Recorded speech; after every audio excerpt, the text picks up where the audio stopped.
What's up, YouTube? Zach here again, this time with the deck profile of the wind-up deck I took to regionals. I know everybody says, like, oh, we're bored of seeing wind-up deck profiles, or at least that's what I feel like. But since I did end up getting my invite with this deck, I feel like it should be profiled for nationals of this next format.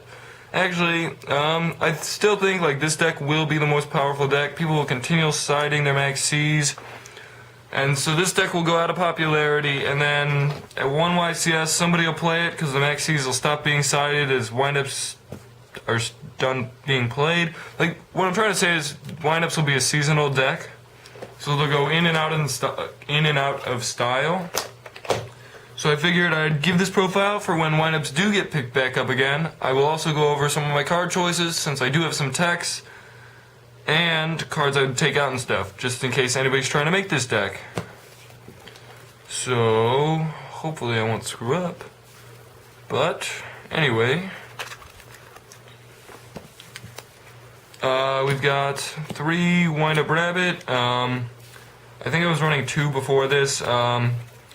This card is just really key. I actually sided out some games, like games where you don't need 3. You just side it out. It's an easy side card. And I had been running more traps instead of this, but it was more convenient to run these. So yeah, that's pretty much the reasoning for Rabbit. Rabbit's the best floater in the game. 3 Sharks because it is the key to your combo pieces. That's standard. 3 Rat, standard. I only ran 2 Magician, because I didn't want to have those awkward hands with double Magician. Maybe if I had been maining Max C's and Trigodias and stuff like that, I would have run 3, which is a build I do want to test. I still want to test 3 though, just for when you do open double plus Shark, your hands aren't completely dead, like you can still combo off and just have a dead Magician in hand. I did end up setting this some games where you open Magician Rat and no other plays. I would just set Magician, and people ran into it because they thought it was something, like, I don't even know what they thought it was. Or I would set Rats and they'd think it was a Sangin or a Snowman Eater, so they wouldn't run into it. I mean, it just depended on the player you were going against. Like, better players wouldn't run into the set, worser players would run into the Magician. Double Tour Guide, that's standard. The Sangin to go with them. I didn't run any other Tour Guide targets. It was pretty much, the Sangin was there if I opened Double Tour Guide. And it was funny because most of the times when I did open Double Tour Guide, they'd either, or Tour Guide Sangin, or actually no, just Double Tour Guides, they'd Veiler it or Solemn Warning it, so it was actually convenient. Next we've got a Reaper and 1 Snowman Eater. Those are my 2 tech level 3s. Reaper, just because you stall out on him. I stalled out on him several games. And Snowman Eater, because people are still dumb and run their Thunder Kings into set cards. Like, they still plow with their Thunder Kings and whatnot. Next I ran 2 of my own Thunder Kings, looking for another golden one if anybody has one. Yeah, I mean, Thunder King's just, like, so good right now. How could you not run it? Unfortunately, I didn't draw it in any of my Gia matches. Otherwise, he would have been pro. After that, we got Hand Traps, Double Veiler. That's all I ran for, like, Max C Veiler. Veiler's better, in my opinion, because it stops the plays from happening. Max C could give you all the advantage in the world, and it doesn't matter. I don't know why I'm, like, stuttering during this video. Anyway, I never drew any of these, like, when I needed them. So I might be taking these out, for, like, better monsters or something. And finally, 1 Gores. I don't know why people are so dumb. They just never saw this coming. And then you just bring out Gores plus token. And then I actually won games just because of Gores. So I'm definitely keeping him in the deck because bad players still attack directly and stuff. So that's cool. Gores was definitely helpful, in addition to another card, which people think is inconsistent, but it really works. I will show you that when I get to traps. So next up we got Double Factory. I might up this to 3. I just preferred 2 because I didn't want to draw that many of it. I mean, it's good in the mirror, but I only played 2 mirror matches. My friends, at most, you play 3, and I usually win game 1 of the mirror, regardless of who goes first or second, just because, I don't know. I don't know why I win it, but I do. We got Pot of Avarice, obvious for recycling all your plays. I I only got this card off once, so I'm thinking of cutting it. I did side it out a lot of game 2s though, or game 2 and 3 for some matches where I needed the extra slot. But even then, I only drew it round 9 in the game 2, the final game I played, and I got it off and it led to me winning the game. We got Reborn, Dark Hole, Book. All these cards are limited to 1 that are good, and Heavy Storm. I chose to run Book. I don't think I ever drew it, but it's a good card in theory, so I decided to run it. Yeah, I don't think I ever drew it for some reason. I didn't even side it out that often. And then finally, for protection spells, we've got Double Space and a Verboten Lance, which is just German Forbidden Lance. This card is so good. People are running... every mirror match I played, people were running compulsories, and so they go compulsory to Zen Mighty, and I just go Lance, it's happening. And then they'd have no back row, so I'd go off and OTK them. And then the MSTs were just good. I actually blind spaced way more often than I should. I was like, you know what, screw it. If I top, I top. If not, I don't. So I was like, blind space, blind space. I didn't really care. 2 was good, 1 Lance. I might up the Lance to 2, because it also helped me beat over somebody's Thunder King. I don't know, I'm probably not, though. So moving on to traps, that was 21 monsters, 10 spells for anybody interested. We've got these solemn guys. The Brosefs de Solemn, if you will, because I don't like saying Solemn Brigade anymore. Obviously, you just need to run that. We've got Double D Prison. Card's good. It won me games. Like when I was top decking against my wind-up player, like round 7 or whatever. Top deck D Prison, set that, got rid of his Sangan. I ended up winning game because of it. Next we've got Double Torrential. I don't think I resolve these in the way that I typically do, like at locals and stuff, like where you have Rabbit and everything, and then you resolve it, a single or Sangan or something, and resolved it. I just don't think I drew it enough. I drew D Prisons all the time. People were saying like, wow, you've got tons of D Prisons. And then this other card I drew a lot, Bottomless.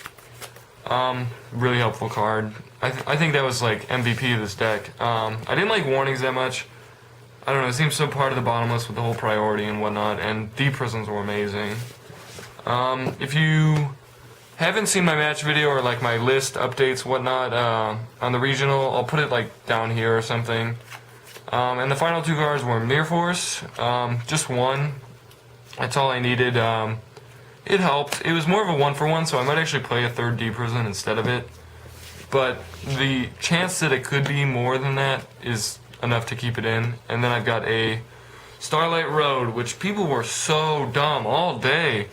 One guy who was the mirror match, the guy was playing windups, he even said, he's like, wow, I'm an idiot. He heavy stormed into my like 4 back row, and he's like, well, at least you'll have to Solemn Judgment. And I flipped Starlight, and he's like, wow, I played this card and I forgot about it. So everybody was forgetting about this card, which I was more than happy with. I think I got this card off like 5 times. I only had it with Gores dead in hand once, so I'm definitely keeping this card in. This card's amazing. I guess we'll do extra deck next. We got 1 Zen Mighty. That's standard. Double Zen mains. You go in. I made 2 like every other game, so that was definitely worth it. Leviair, I have an OTK with Leviair. I'm playing Leviair. Leviathan Dragon, it's a pretty good card. Acid Golem, I just got that hollowed out. I think I went into it once, and it won me the game, so I run it. Giga Brilliant also won me 1 game in the mirror match. That's why I run it. Soul of the Silver Mountain, I misplayed with it, so it lost me a game. If I hadn't, it would have won me one. And then it won me a game against Dino Rabbit. I like froze his back row, which was like a D Prison, and then I crashed over his Kabazools, so that made some of my combos go off. Definitely worth running, or at least trying out. If you don't use it, test it. It's not even an expensive card.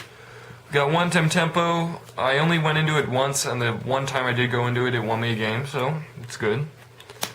Zen Meister, I'm probably going to cut that for Utopia, or, well, actually I'm going to cut it for Shockmaster, because I played this deck without Shockmaster, I should say that. So that definitely makes some of my plays different. I mean, I only opened a Magician Shark 1 time, and the one time I did open it, I just went into Maestro plus Tyrus. So yeah, moving on, we got Maestro and Papillo. These are for, well, Papillo I almost want to run 2 of, it's so good. Mostly for your OTKs though. Maestro is good protection, especially with Tiras. I like set Torrential with these 2, or they try to Dark Hole me or something, and people like forgot about Tiras or something, I don't know. So I run Tiras and Adrius, no Zen Mayo. I don't like that card. Something always goes wrong with that card. People are always way too comfortable. Like, I was always way too comfortable when somebody summons Zen Mayo against me. One time I had Starlight, the other time I had Bottomless Trap Hole, stuff like that. Finally, we've got a Stardust Dragon for the Starlight Road. So, I mean, 15 cards. Obviously, I'm going to probably take that out for Shockmaster. In the meantime, probably going to run a Utopia, because I'm too poor for Shockmaster. Legendary Collection tokens. Everybody loved these. I mean, I didn't even use those. I only used the Gores token, but whatever. Next, so for the side deck, we've got Double Max C. I drew them once too late. So if anybody wants them, they're for sale now. Check eBay for like lowest price or whatever. That's what they're for. Or that's what I'm selling them for.